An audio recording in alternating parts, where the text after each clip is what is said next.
السلام عليكم، وياكم ليون جلادون. اليوم سويت لكم انيميشن. هاي قناتي ليون جلادون، اللي يحب يشترك بيها. واليوم سويت لكم على طريقتي انيميشن، والموضوع عندنا الدوام والامراض. يعني شوف.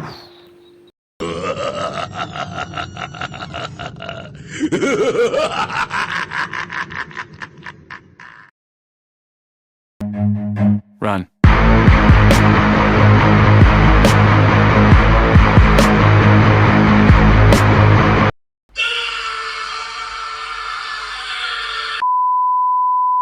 المهم عويصة، يعني انت ما تقدر تفكر بسرعة البرق. يجيك المرض، زكام، راسك يوجعك، عيونك حمر، مالك خلق الناس، على صداع كهربائي، ولا تقدر اي شي تتحرك، وراسك يوجعك، خربطة بالدماغ يترجج من هذا الموضوع التعيس.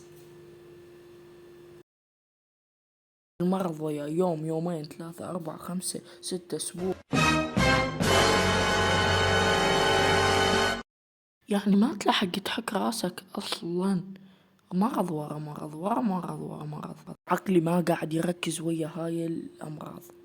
عقلي بيه موجات كهربائية من الأمراض. فيعني جدا إزعاج.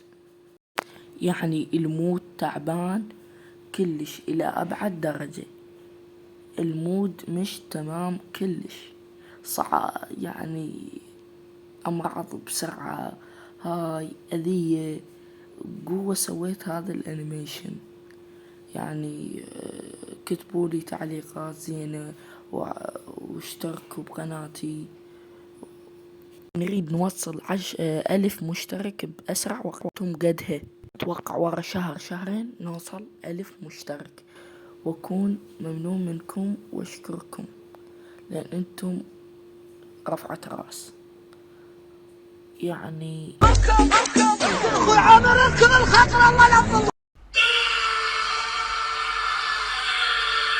يعني العطلة ثانيتين، وجمعة وسبت بثانيتين تخلص. يجيك الدوام وما تلحق انه تفكر شلون يجيك الدوام هذا. يجيك واحد يقول لك الدراسة سهلة، هذا الشخص مطلوب حي او ميت.